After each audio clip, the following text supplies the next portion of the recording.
Before we start this video, it has come to my attention that only 13.7% of you people are subscribed! What are you doing with your lives? Go down, there's a bright red subscribe button, and I know you people like the bright red thumbnails. Guys, I'm sorry, I have to do this. It really does boost subscriber amount, and I really like it. I want to get to 300 by the end of the year. Other than that, let's get right into the video.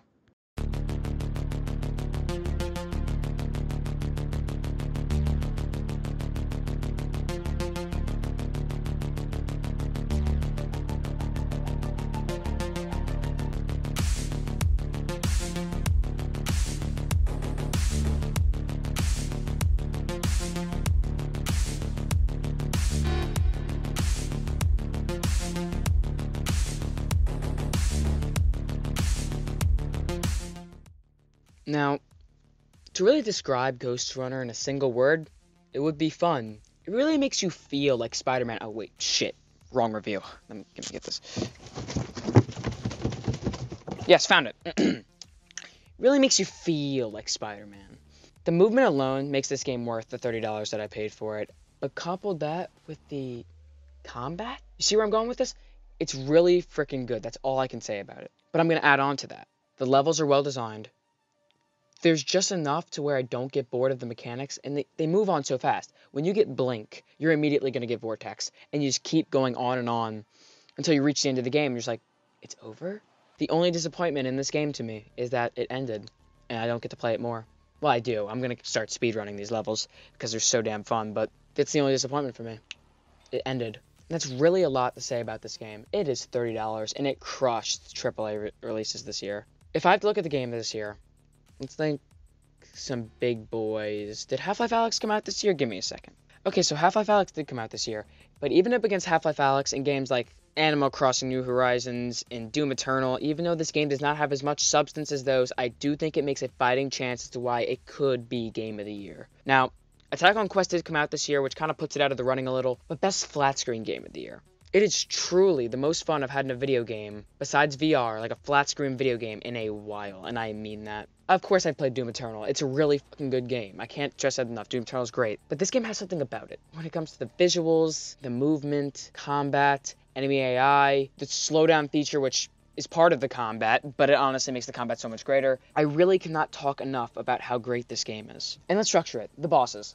A point of criticism I see is that the game is a little too hard in its boss category also. Mainly the first boss. You fight this giant wall of lasers. Wait, I think I hear him now. Is that... What's that? Is that what I think it is? I need the gamer sword for this one.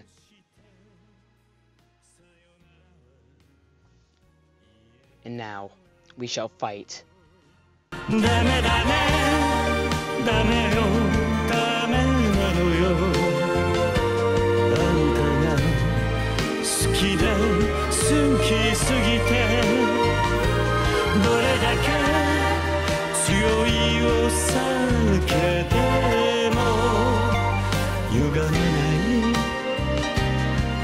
思い出がバカみたい No.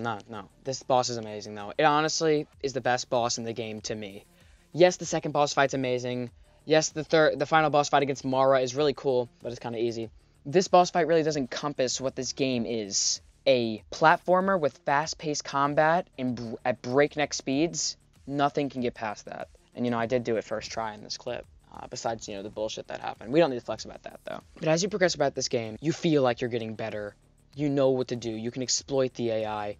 You know what goes where. And that sense of feeling like you've accomplished something is major in video games. And I don't feel like enough games do that today. There's no pay to win. There's no loot boxes. There's no multiplayer, sadly. I would love multiplayer of this game. I don't even know how it would work, but I'd love it. There's none of that. Let's talk about the visuals for a second. Visuals don't make the game. I actually think that if the game has good gameplay and shit visuals, it's still a good game. Take Banjo-Kazooie, for instance. I think the visuals are pretty shit in that game, but I do like the gameplay, and it's a fun collectathon. Then we look at something like this. Beautiful visuals. I'm a massive fan of Unreal Engine's visuals, what you can do in Unreal Engine. Coupled with good gameplay, I think it's a must-buy, in my opinion. I do assume it's out on console, so Xbox Series X, PlayStation 5, and PC. Maybe the last-gen consoles too. Hey, maybe there's a Nintendo Switch port coming. Maybe you can play it on the go. Motion controls, so you can just want to kill yourself even more. I honestly hold it in contention for Game of the Year. which is crazy to say, because there have been so many bops this year, even though this year's been a total shit show for everything else. As I've mentioned before, Doom Eternal, Animal Crossing New Horizons, Half-Life Alyx, great games. And the Fatalis fight came out for Monster Hunter World, which, you know, I loved, and that was really fucking fun. And I still like Monster Hunter World more than this game, but it does make an argument for making Game of the Year, and at least should be nominated. In my opinion, it should be nominated. Moving on to that, I touched on it a little in the boss category, but the difficulty of the game. This game will kick your ass, okay? It's not exactly breakneck difficulty. You're not going in Doom Eternal, hardest difficulty, Ultra Nightmare mode, die in one shot. No. Well, you do die in one shot, but that's not the point here. It's not unfair. You feel like you deserve the defeat. You know you got your ass beat, but it was fair. You got your ass beat, but the game didn't cheat you out of it. It's not like Dark Souls. Some things in Dark Souls do cheat you out of the kill. Sometimes the difficulty is a little bullshit. And I've played most of the Dark Souls games. I've only played 1 and 3. And I played Sekiro. So I know what bullshit difficulty is. So when I tell you this game's fair in difficulty and it remains hard, you gotta trust me on this one. This is definitely different from one of my normal videos, and I'm sorry for that, but oh, the VR port would be dreamy, but it wouldn't even work for the current landscape of the game, and I know that. But I can dream, can I? Get off my back, woman. I did pay the mortgage and the cell phone bill. After the game is beaten, there's really not much more to do, besides go back and collect the swords and collectibles and speedrun. So if you're not really into speedrunning or anything like that, you're only gonna get like max 5 hours of gameplay.